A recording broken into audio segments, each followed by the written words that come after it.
So seeing a pass on peep, this is not a pipe. So it said that, okay, this presentation is about um, Rauch, the painter, but it said that the Belgian guy, Rene Magritte, um, is considered by many to be the forerunner of Rauch, for the reason that if we class Rauch as a surrealist, this seems to be his progenitor. So first of all, this is a provocation to philosophers who have not yet paid attention to Rauch. Aside from this thrilling name in itself, New Smoke, it's an interesting name. This is one of the writers who has actually achieved the thing which maybe one could say in this Rosa Luxemburg sense, like you could only achieve it if somebody else has been pushing at it already.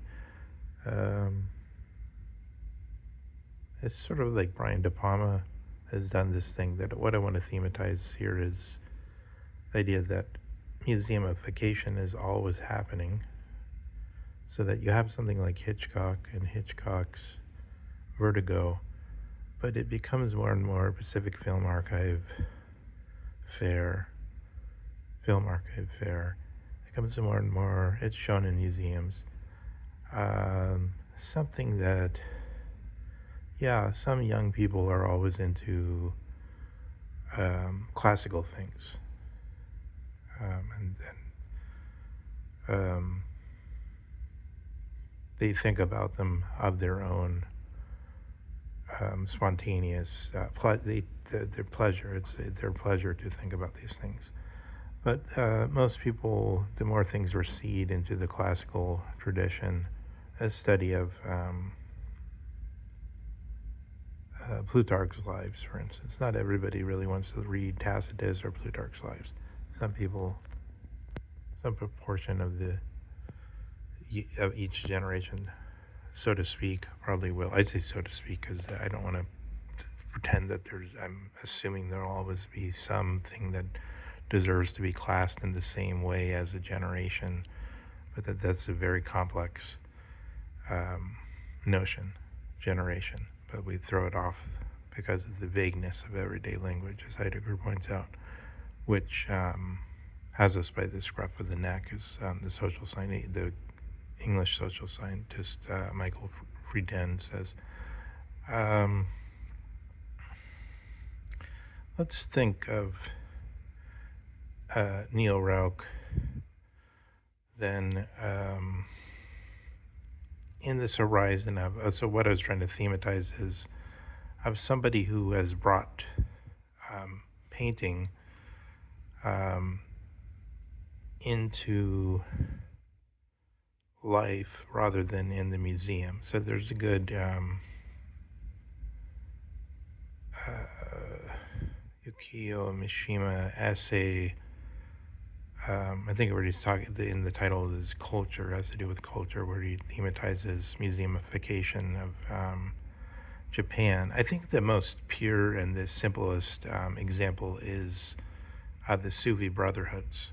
So in the 19th century, the Sufis, which are a form of non-centralized Islamic orthodoxy, let's call it,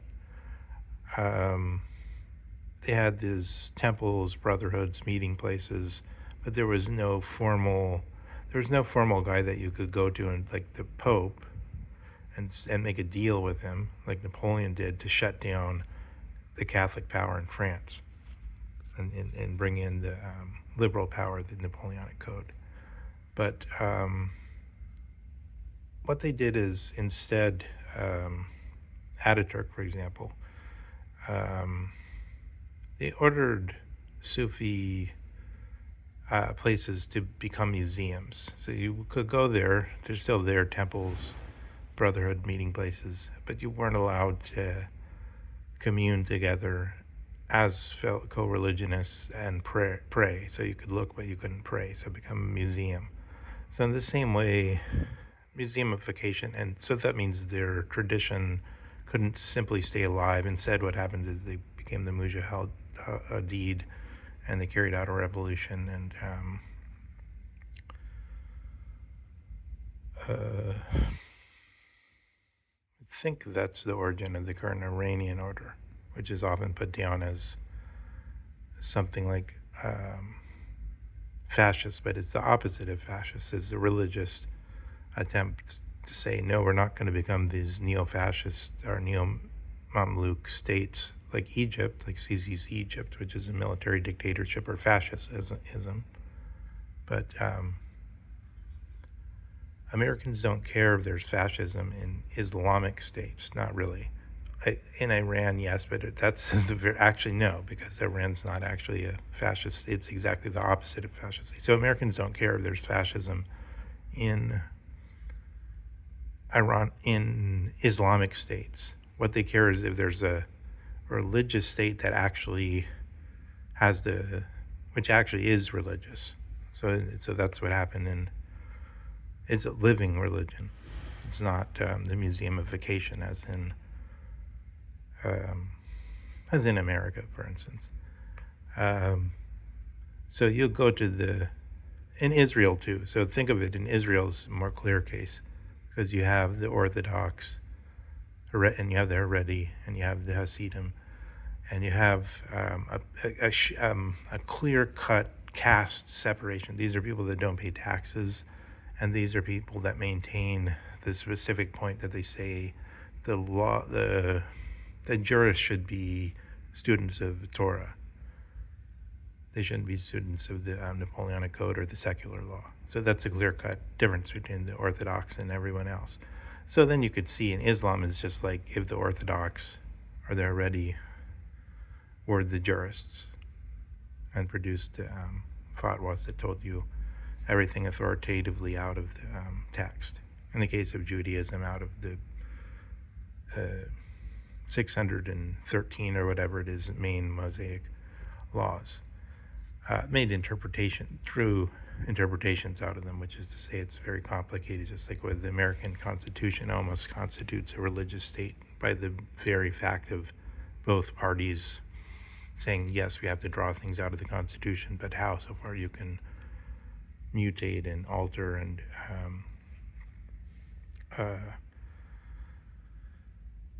totally change the seeming meaning of clauses is under debate. But so the example I was starting with is Brian De Palma's version of Vertigo that takes place in LA called Body Double has an attempt to the living version of the same thing. So it's like you have a tradition, but then it starts to be the museum piece, starts to go into film archives, starts to be only a few people are into it. But what about the thing that gets a popular audience and therefore is living? How can you build something at the same high level, but also within a popular audience?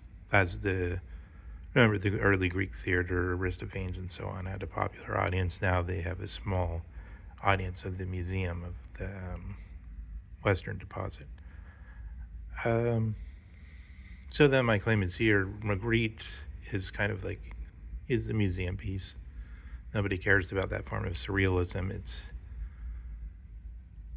de trope. It's there. You can't criticize it. It's blameless, but it's a museum piece. But what about the thing that, so like for instance, actually here I have to admit Tarantino made a very incisive remark, trenchant remark about the difference between his quantum hero De Palma and Hitchcock. He said Hitchcock merely sort of suggested the disturbing, whereas De Palma attempted to actually make his films disturbing. So that's a substantial difference, which tries to bring the thing into the popular living discussion. So in the same way, I think we have to say Rauch um, is more of a living artist than a museum piece artist. Um, but then the question is how successful he is. And the one thing I want to add to this is here's my theoretical way of approaching Rauch, rather than the saying, oh, there's these surrealists, and then he picked up something from surrealists, and then there's some modifications of that. Rather, I say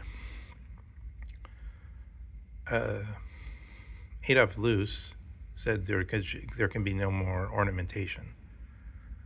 And for instance, tattoos. If you go to LA, everyone has tattoos. It's like de rigueur. But Adolf Loos said only the primitive people need to have outward signs like this, like, oh, this is an experience I had, and then I have a tattoo about it, and then I'll have that for the rest of my life, outward sign. He thought there's this advance to where at a certain point you no longer need this glittering sequins and what have you, fuss about things. So it's not a minimalism. That's what we. Adolf Loos is not a minimalism. It's just simply the exclusion of a specific kind of things like things that we can example by tattoos supposedly have a personal meaning for people. He says you don't need that anymore. We've gone beyond that. And it's only for that reason that it's sparse.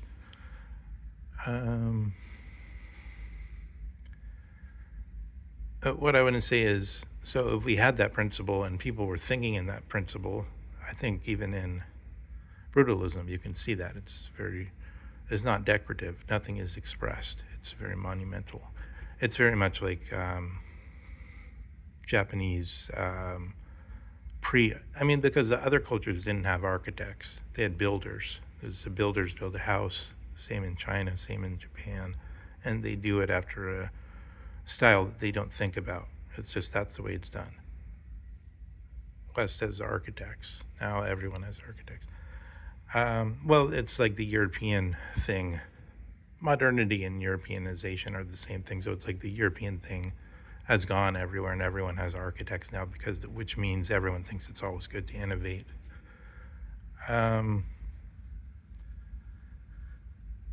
But yeah, in this sense, Rauch, by being in the line with Magritte, is not innovating. He's staying with the same form. But the trick is, can he keep that form from becoming a museumification thing, or can he bring it alive? Just as the Vertigo and Body Double stays with the same form, is basically like the important thing is not the logic. They don't care at all. As Hitchcock is saying to himself, logic is boring.